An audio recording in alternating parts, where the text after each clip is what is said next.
Ang Diyos ay mabuti sa ating lahat. Dahil po ang Diyos ay mabuti, kayo po'y kong binabati ng isang napakagandang gabi. Ang Diyos na mabuti ang dahilan kung bakit tayo'y nagkaroon muli ng pagkakataong magkasama-sama sa pamamagitan nitong online preaching. Marapat lamang na mula sa ating puso'y mamutawi ang taos-pusong pasasalamat at pagpupuri sa Diyos na mabuti. Naway, sa panahon ng ating pakikinig ay malayang makapangusap ang Diyos sa bawat isa sa atin sa pamamagitan ng Kanyang Espiritu Santo at sa panahon ng pakikinig ng salita ng Diyos. Sa ating pagkapatuloy, ay po muna dumako sa isang maiksing panalangin. Dakilang Diyos, Ama namin nasa langit, kami po ay taos-pusong dumudulog sa iyo sa pangalan ni Jesus, na kung saan kami po ay nagpapakababang lubos sa iyong harapan, na sa bawat pagkukulang, pagkakamali, mga bagay na hindi sa iyo kaaya-aya, o Diyos, patawarin niyo po ang bawat isa sa amin. Nang sa gayoy, ang iyong salita'y malayang makapangusap. Ang iyong salita'y malayang magbigay ng inspirasyon sa bawat isa. At sa aming pagkapatuloy, umaasa po kami na ang iyong Espiritu ang siyang sa amin magbibigay ng kaunawaan sa patnubay at sa liwanag ng iyong banal na salita. Maraming salamat o Diyos. Ito nga po ay aming dalangin lubos sa pangalan ni Jesus na aming Panginoon at tagapagligtas. At sa muli ay ipagpapatuloy po natin ang ating pag-aaral patungkol sa panalangin. Ang ating pong tinatalakay ay patungkol sa alphabetical truths about prayer. At ngayong gabi, ang focus po natin ay letter Q. Or again, letter Q. At ang magiging tema natin ay pinamagatan nating the quoted truths about prayer. Ulitin ko po, the quoted truths about prayer. Ang ating teksto na kung saan doon natin ibabase ang buo nating pag-aaral ay nasa aklat po ng Pilipos, Kabanatang 4, talatang 6 at talatang 7. Basahin ko po muna ito sa Ingles. Itong sabi sa New King James Version. Be anxious for nothing, but in everything by prayer and supplication, with thanksgiving, let your requests be made known to God. And the peace of God, which surpasses all understanding, will guard your hearts and minds through Christ Jesus. Ganito naman po ang sinasabi sa Tagalog, Biblia, ang magandang balita, Biblia. Huwag kayong mabalisa tungkol sa anumang bagay. Sa halip ay hingin nyo sa Diyos ang lahat ng inyong kahilingan sa pamamagitan ng panalangin may pasasalamat. At ang di malirip na kapayapaan ng Diyos ang siyang mag-iingat sa inyong puso at pag-iisip sa pamamagitan ni Kristo Jesus. Pagpalain nawa ang Diyos na buhay sa talata na ating mga binasa. Muli po nating ulitin ang ating tema, the quoted truths about prayer. Yung salitang quoted sa Tagalog ay inulit or sinipik. Pag-quote, ibig sabihin ito ay inulit-ulit. Ngayon, yung salitang quoted na siyang ginamit sa gabing ito ay may dalawang gamit. Ito po ay ginamit bilang verb. Pag sinabing verb na quoted, it means ayon sa Oxford American Dictionary, pag sinabing quoted ay to repeat or write out words from a book or speech. Now, yun namang salitang quoted, mayroon pang isang gamit sa ating English words at ito po ay ginamit sa salitang adjective. Ang salitang quoted, it is a past participle form of adjective. So, kung magkagayon, ang magiging tema natin sa Tagalog ay ating papamagatang ang inulit na mga katotohanan patungkol sa panalangin. At mismo ito ay pinatunayan nitong Apostol Pedro. Ang sabi sa 2 Peter 3:1, mga minamahal, ito ang ikalawang sulat ko sa inyo. Sa dalawang sulat na ito, ay sinikap kong ipaalaala sa inyo ang ilang bagay upang gisingin sa inyo ang malinis na kaisipan. Kaya yung 1 Peter ay unang sulat. At pag sinabing 2 Peter, ito po ay inulit. Marahil hindi inulit ang laman ng 1 Peter, subalit inulit naman yung salitang pagbibigay paalaala. So, ang tatalakayin sa gabi ito ay mga paalaala na mula sa banal na kasulutan ay inuulit-ulit. Ulitin ko, mga paalala mula sa banal na kasulatan ay inuulit-ulit. Well, yung pong teksto na ginamit natin, Philippians chapter 4, verse 6 and 7, dito nakasulat, lahat-lahat ng mga quoted truths na siya nating pag-uusapan sa sandaling ito. Mga kapatid, nais ko pong ipabatid sa bawat isa na may mga inulit na katotohanan patungkol sa panalangin, na ito naman ay mababasa mismo sa tekstong pag-aaralan natin. At ngayong gabi, narito po ang 5 inulit na katotohanan patungkol sa panalangin. The 5 quoted truths about prayer. Number 1, the quoted caution about prayer. Number 2, the quoted command about prayer. Number 3, the quoted condition about prayer. Number 4, the quoted center about prayer. And last, number 5, the quoted conclusion about prayer. Ulitin ko po yung 5 quoted truths about prayer. Number 1, the quoted caution about prayer. Number 2, the quoted command about prayer. Number 3, the quoted condition about prayer. Number 4, the quoted center about prayer. And last one, number 5, the quoted conclusion. Madaling tandaan, 5 C's. Caution, command, condition, center, and conclusion.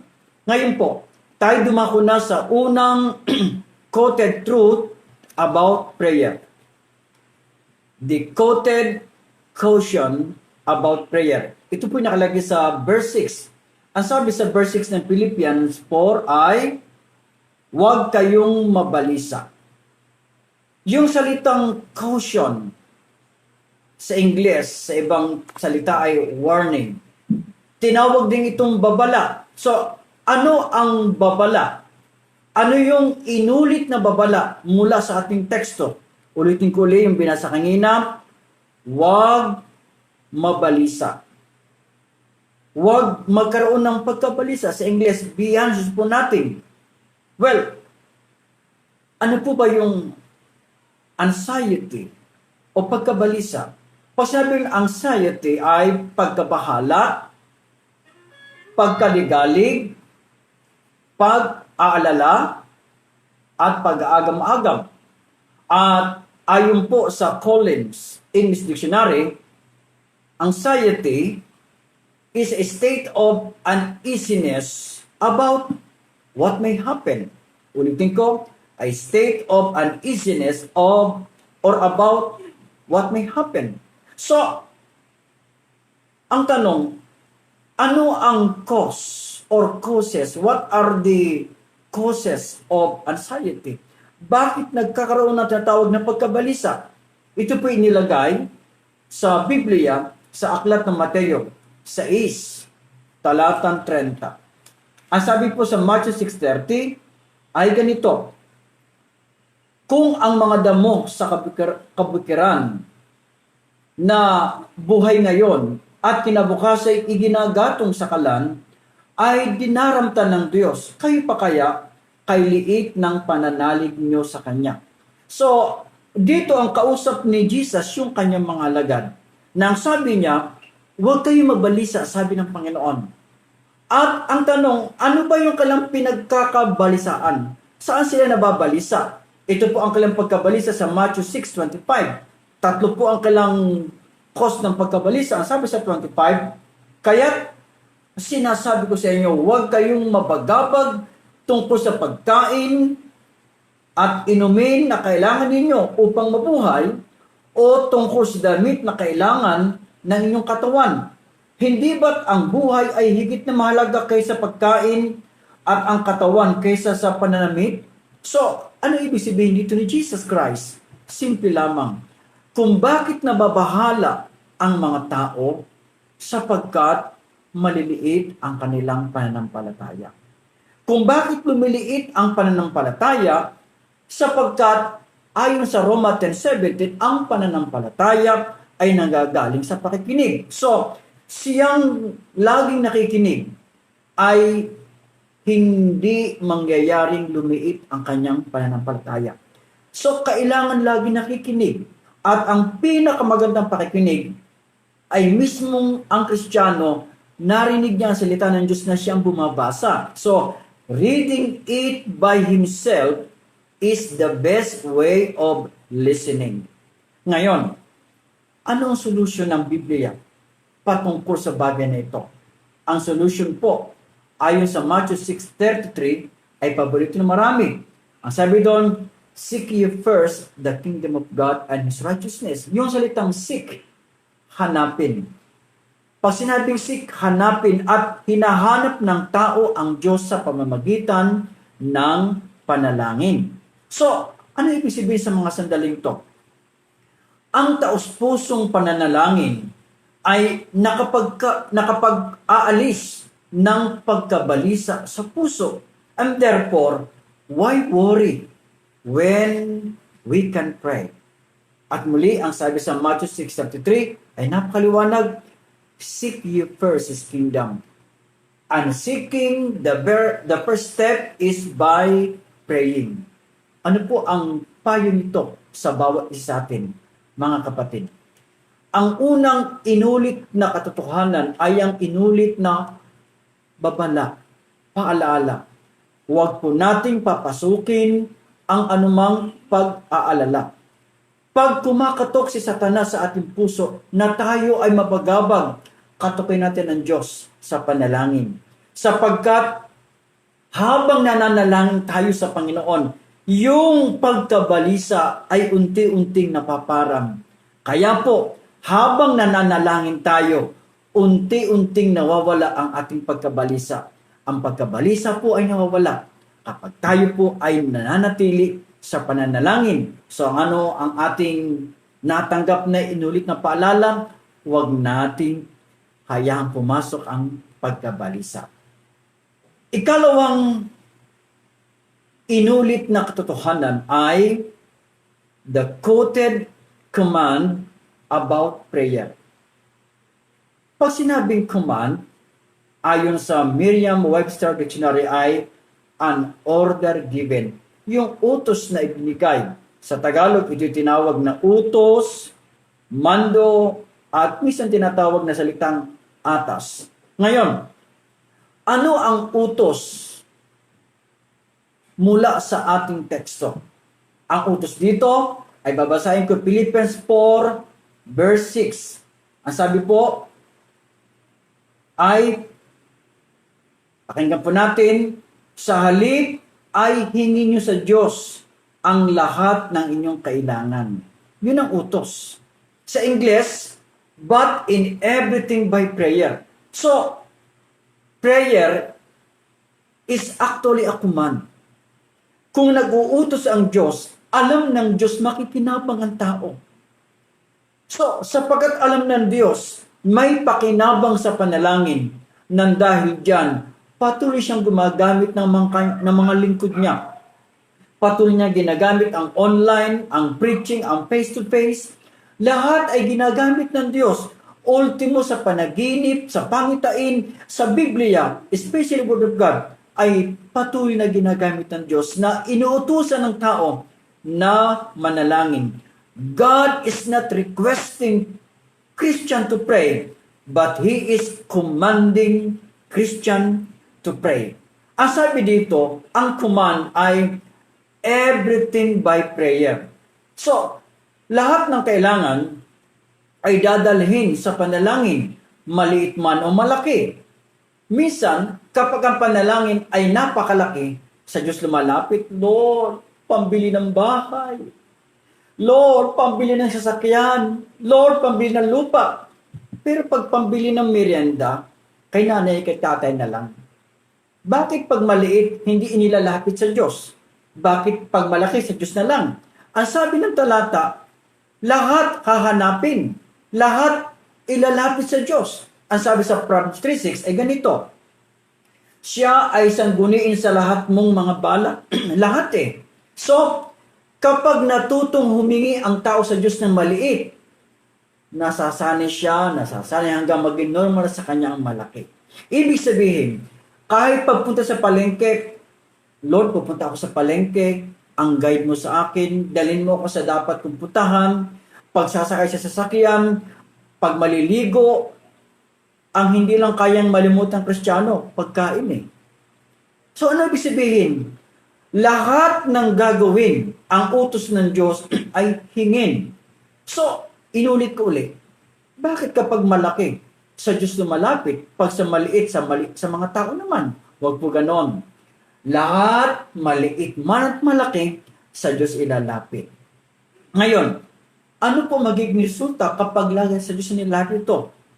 Ang resulta po, mawawala ang pagkabalisa. So, ang ibig sabihin nito, habang patuloy ang panalangin, ang alalahanin ay unti-unting napaparam o lubusang nawawala sa kanyang isip at sa kanyang puso. At ito po'y pinatunayan sa aklat ng Kawikaan 16, talatang 3. Ito sabi, itiwala mo kay Yahweh ang inyong mga gagawin at magtatagumpay ka sa lahat mong layunin. Ano po ang sa atin ay inulit na utos ngayon? Simple lamang. Maliit man ang ating kailangan, tayo po'y matutong lumapit sa Diyos. Katamtaman man ang laki at sobrang laki, lahat po ilapit sa Diyos. At ang pinakamaganda sa pandinig ng Diyos, yung panalangin natin na nanggagaling sa puso. Tandaan natin, nakikinig ang Diyos habang tayo po ay nagsasalita at nananalangin sa Kanya.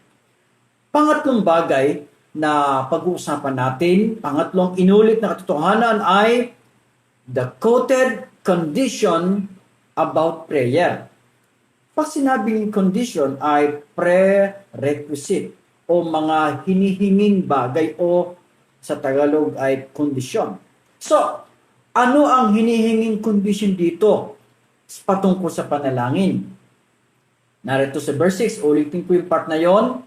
Ito po, sa lahat o sa halip ay hingin niyo sa Diyos ang lahat ng inyong kahilingan o kailangan sa pamamagitan ng panalangin may pasasalamat. Ang kondisyon dito, panalangin may pasasalamat. Of course, napakaraming conditions ng prayer. Nadyan ang malinis na puso, nadyan ang pananampalataya, ang pagpapakababa, ang ayon sa kalooban ng Diyos, subalit sa tekstong tinatalakay ngayon, isang kondisyon ang binigyan ng focus ng Diyos. At ito nga po, yung salitang may pagpapasalamat. So dito, ang inulit na kondisyon ay sa tuwing mananalangin, huwag kakalimutan ang pasasalamat. So, ayon sa Merriam-Webster Dictionary, thanksgiving is a prayer expressing gratitude. Yung gratitude sa Tagalog, ibig sabihin ay pasasalamat. So, kapag nananalangin ang Kristiyano na may pasasalamat, ano ba nagiging resulta nito? Well, marami po. Isa doon ay thanksgiving is an expression of faith. Kapag nagpapasalamat ang tao sa Diyos, doon niya ipinapahayag ang kanyang pananampalataya sa Diyos. So, habang nagpapasalamat sa Diyos, nananatili ang kanyang pananampalataya sa Diyos. So, maraming resulta. At sa napakarami, isa lang ating binigyan ng pansin doon muna. At ito yung kapag nagpapasalamat, pagpapahayag ito ng pananampalataya. Kaya, pag siya mananalangin, Lord, hiningi ko po ang bagay na ito. Let's say, ang hinihingi niya ay makabili siya ng bag. Panginoon, hinihiling ko ang bag. At ito hinihiling ko po na may pagpapasalamat. At ngayon pa lang, O Diyos, pinapasalamatan ko na ang bag na ibinigay mo sa akin. So, ibig sabihin, bawat pananalangin, laging may pasasalamat. Halimbawa, siya ay pupunta sa palengke, Panginoon, pupunta ako ng palengke, hinihiling ko, Lord, na gabayan mo ko. Lord, maraming salamat sa paggabay mo sa akin. Laging may pasalamat. Pag may hiniling, kasunod ang pasasalamat. Anong dahilan? Pag nagpapasalamat, ipinapahayag ang kanyang pananampalataya. So, pag naman siya ay papasok sa kanyang trabaho, Panginoon, sa umagang ito, pupunta ako sa trabaho. Hinihiling ko pong samahan mo ako sa biyahe. And then sasabihin niya, Lord, nagpapasalamat ako sapagkat iingatan mo ako at patuloy mo akong iingatan sa aking biyahe. Nagpapasalamat ako sapagkat dadalhin mo ako, gagabayan mo ako ng may kapayapaan sa aking pupuntahan. So, ano ibig sabihin sa mga sandaling ito? Walang puwang sa puso ng tao ang pagkabalisa kung ang pasasalamat sa puso niya'y nananahan. At ito po'y pinatutunayan sa aklat ng unang Tesalonica, Kabanatang 5, Talatang 18. Ito ang sabi ng Biblia, ipagpasalamat ninyo sa pangalan ni Kristo Jesus ang lahat ng pangyayari sapagkat yaon ang ibig ng Diyos. So, the first way to do God's will ayon sa talata, pasasalamat. Kaya, kung nais ng Kristiyanong ginagawa niya ang kalooban ng Diyos, lagi magpasalamat. So, ibig pala sabihin, yung pagpapasalamat ng Kristiyano ay patunay na siya ay gumaganap at tinutupad niya ang kalooban ng Diyos. Ano po ang mensaheng dala nito sa atin? Tayo po lagi nananalangin. May panalangin tayo sa umaga, may panalangin sa tanghali, minsan, at usually, may panalangin sa gabi. Opo, naririnig po ni Jesus ang ating panalangin at ito po naman dinadala niya sa ating Ama sa Langit. Pero, dagdagan natin ng quoted condition. Paano ito? Kapag mananalangin tayo sa lahat ng ating hilingin, lakipan ng pasalamat. Para bang, Panginoon, ngayon po, ako po ay may gagawin. Hinihiling ko, samahan mo ko. Lord, salamat sa pagsama mo sa akin. Pag ito ginawa natin, nagawa na natin ang quoted condition about prayer. Pang-apat nating pag-aralan ay the quoted center about prayer. At pag sinabing center, ayon sa The Chambers Dictionary, center means the point toward which all things move. Yung direksyon na kung saan lahat doon ay gagalaw, kikilos. So, pag sinabing center, sa Tagalog is sentro o kaya gitna. Ngayon, ano ang center mula sa ating teksto? Ano yung tinatawag itong center? Yung quoted center sa ating teksto. Ito po muli nakalagay sa talatang 6. Ang sabi sa talatang 6 ay ganito. Ito basahin ko muna sa English kasi sa English ay maliwanag ang pagkakasabi. Ang sabi sa English, let your request be made known to God. Yun pong binanggit sa English. Ulitin ko, let your request be made known to God. Nawa, ang inyong kahilingan ay ipaalam sa Diyos.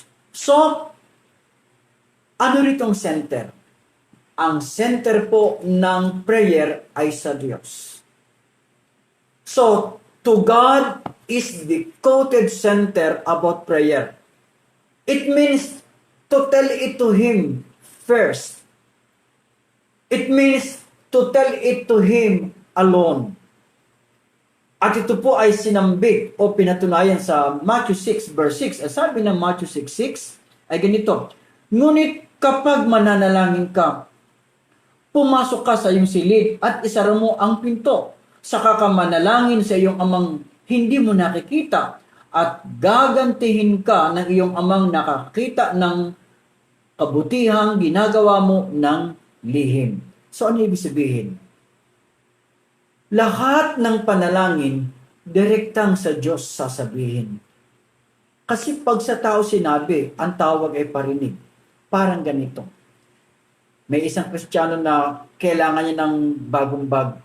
Sasabihin niya sa babae, sa kanyang kapatid, alam mo sister, ako'y nananalangin sa Diyos ng bagong bag. Yung kanyang sinasabihin ay maraming bag. Kaya, ibig sabihin, parinig yun. Hindi ito panalangin. Para bang, sister, sana ikaw ang gamitin ni Jesus kasi narinig mo na ang panalangin ko. So, ibig sabihin, normal pala sa tao magparinig. Bakit? Kasi alam niya, kitang-kita niya ang kausap niya. Kapag nakita niyang kanyang mga kaibigan ay maraming damit. Alam mo, Brad, nagpipwede na ako magkadamit. Ay kitang-kita niya maraming damit ng kausap niya. Ang tawag yan ay parinig. Well, kung ang parinig naman ay kaibigan, minsan nagkakaunawaan. Pero, wag laging ganon. Iparinig sa Diyos ang lahat ng kailangan. Ano ang resulta kapag ito ginawa niya sa Diyos lamang? Ang sabi sa Matthew 6:6 ay ito po, ulitin ko. Ang sabi, at gagantihin ka ng iyong amang nakakikita ng kabutihang ginagawa mo ng lihim. So, kapag nanalangin ang Kristiyano ng siya lang ang nag-iisang nanalangin, direkta sa Diyos, yung tinatawag na private or personal prayer, pag tumugon ng Diyos, ito po naman ay isang hayagang pagtugon. Ano ibig sabihin sa pagkakataong ito? Kapag sa Diyos nanalangin, may mga tao siyang gagamitin. Ito po yung pinatunayan sa Jeremiah 33 verse 3. Nasabi ng talata, kung tatawag ka sa akin, tutugunin kita at ipahahayag ko sa iyo ang mga bagay na mahiwaga na hindi mo nauunawaan. Ano po ang sa atin ay paalala ng Panginoon? Well, simple lang mga kapatid. Kapag may kailangan tayo, sa Diyos natin dalhin. Kasi, pag sa tao natin ito iparirinig, ang dating sa kanila ay pangit. Ang dating sa kanila hindi maganda. Anong gagawin natin? Sa Diyos tayo umiyak. Lalo tigit kung ating hinihingi ay napaka-urgent mo talaga. Go to God. Lumapit tayo sa Diyos. Hindi niya tayo bibiguin. At may patunay ang Diyos, hindi tayo bibiguin ng Panginoon. Babasahin ko talata sa Jeremiah 29, verse 12 hanggang 13. Ito po ang patunay na hindi siya bibigo sa atin. 29 ng Jeremiah 12 and 13. Kung maganap na ito, kayo tatawag, lalapit, at dadalangin sa akin, at diringgin ko naman kayo. Ako'y hahanapin nyo at masusumpungan kung buong puso nyo akong hahanapin. So mga kapatid, tinityak ni Jesus Tinityak ng Panginoong Hesus na kapag tayo lumapit lamang sa Diyos, may katiyakan lahat ng ating hinihiling sa Kanya. At ang panghuling ating pag-uusapan ay the quoted conclusion about prayer. Yung salitang conclusion, ibig sabihin, the last part of our quoted truths. The last part of what we are about to discuss. So, ano rito ang conclusion? Ang sabi sa verse 7 ng Philippians chapter 4 verse 7, ang sabi rito, at ang di malirip na kapayapaan ng Diyos ang mag-iingat sa inyong puso at pag-iisip sa pamamagitan ni Kristo Jesus. Ano po ito?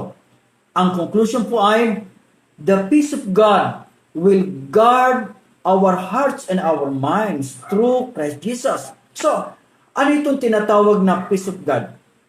Ano itong kapayapaan ng Diyos? Well, ito ay kapayapaan na bunga ng pagsunod sa utos ng Diyos.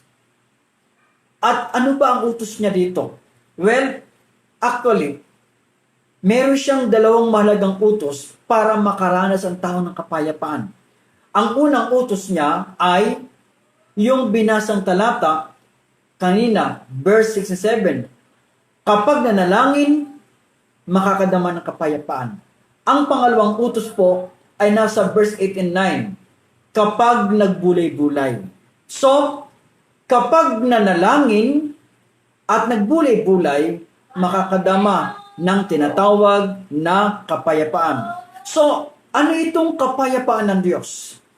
Itong kapayapaan ng Diyos ang unang tanda ng pagtugon ng Diyos sa panalangin ng Kristiyano. So, ano ibig sabihin sa mga sandaling ito?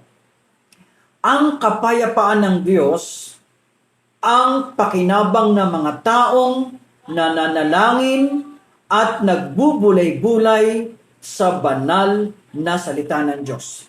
At ito po ay pinatunayan ng Panginoong Jesucristo sa aklat ng Juan 14, talatang 27. Ganito po ang sabi sa Tagalog, kapayapaan ang iniiwan ko sa inyo. Ang aking kapayapaan ang ibinibigay ko sa inyo. Hindi ito katulad ng ibinibigay ng sanlibutan.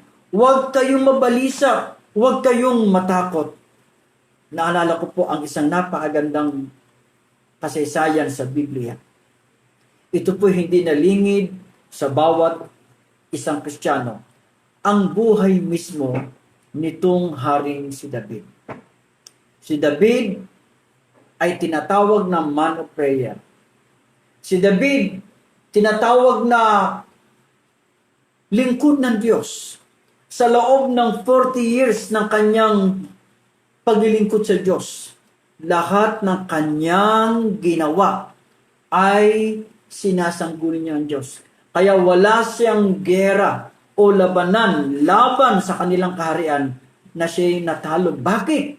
Sapagkat natutunan ni David na laging sundin ang quoted truths na kung saan yung caution doon, huwag siya mabalisa. Kaya hindi siya nababalisa. Ano pa? Ang command, sa Diyos siya lumalapit. At yung condition, lahat maging center at ang maging conclusion ay ginagawa ito. At naranasan ito ni David.